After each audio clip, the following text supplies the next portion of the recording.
যোৰহাট টাউনৰ পৰা মাথো ৩ কিলোমিটাৰ নিলগতে অৱস্থিত এখন গুৰুত্বপূৰ্ণ অঞ্চল হৈছে সুৰুজনগৰ। বহু বছৰ ধৰি এই অঞ্চলৰ ৰাইজে বিশেষকৈ দুটা মুখ্য সমস্যাৰ সন্মুখীন হৈ আহিছে। এটা হৈছে সুৰুজনগৰৰ মূল পথৰ দুৰৱস্থা আৰু আনটো হৈছে ধৰ্মীয় স্থান নামঘৰত বিশুদ্ধ খোৱাপানীৰ অভাৱ।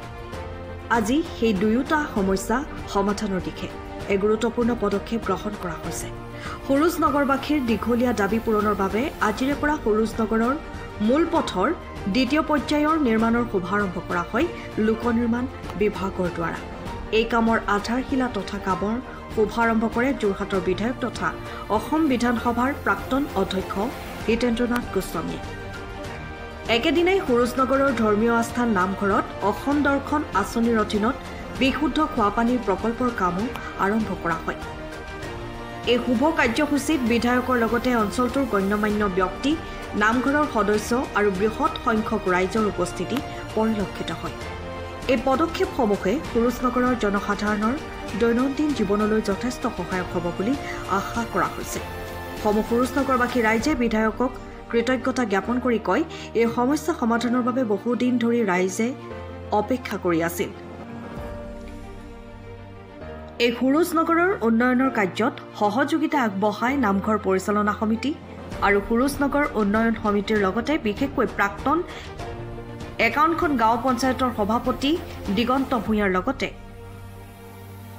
সমাজকৰ্মী প্ৰশান্ত বৰাই। আজিৰ এই পদক্ষেপে সুৰুজনগৰ অঞ্চলত উন্নয়নৰ নতুন অধ্যায় আৰম্ভ কৰাৰ আশা আগবঢ়াইছে। যোৰহাটৰ পৰা অনুপম বৰা ৰিপৰ্ট, পোহৰ লাইভ। যেহেতু আজি আমাৰ সুৰুজনগৰ বাবে এটা ঐতিহাসিক দিন।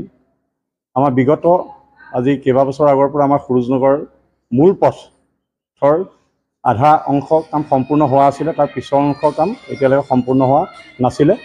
সেইবাবে আজি আমাৰ এই ঐতিহাসিক দিনটোত আমাৰ পিছৰ অংশৰ কাম মাননীয় বিধায়ক হিতেন্দ্ৰনাথ গোস্বামী দেৱৰ তৎপৰতাত আজি আমাৰ শুভাৰম্ভ কৰা হয় লোক নিৰ্মাণ বিভাগৰ উদ্যোগত।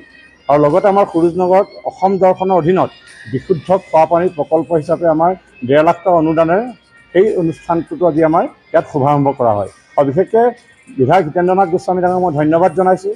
তেখেতৰ অধ্যক্ষ তথা বিধায়ক আৰু মোৰ পঞ্চায়তৰ সভাপতি, এই তেখেতৰ দুটা কাৰ্যকাল আৰু মোৰ এটা কাৰ্যকালৰ ভিতৰত ৰাইজৰ সকলোৱে প্ৰচেষ্টাত সুৰুজনগৰত 90% কাম সমাধা হোৱাৰ পথত।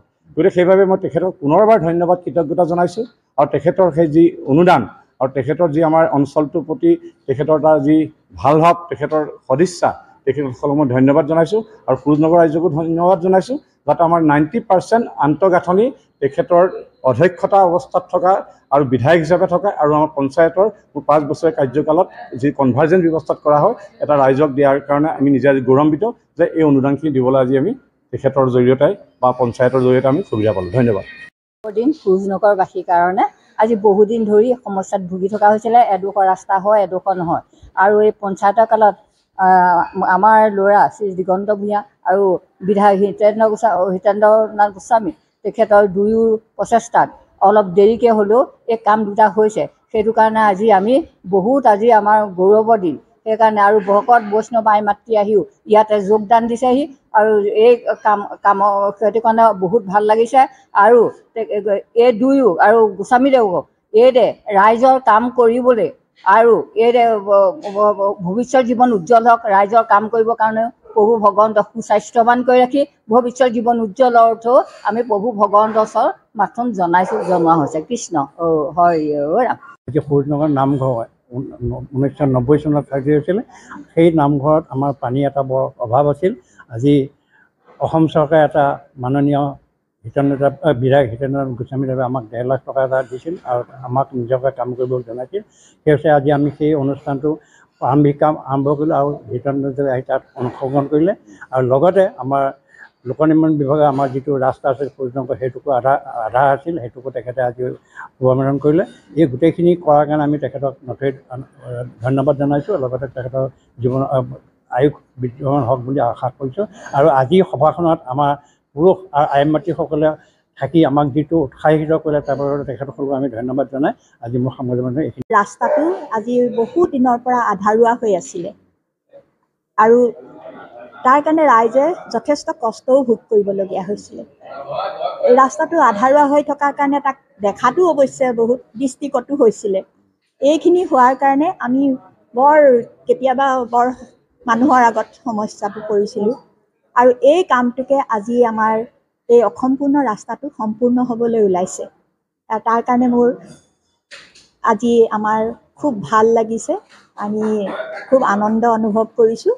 আৰু লগতে আমাৰ নামঘৰৰ পানীৰ কাৰণেও আমাৰ যথেষ্ট অসুবিধা হৈছিলে। পানী যোগান আঁচনিটো আমাৰ সম্পূৰ্ণ হ'বলৈ ওলাইছে, তাৰ কাৰণেও আমি অশেষ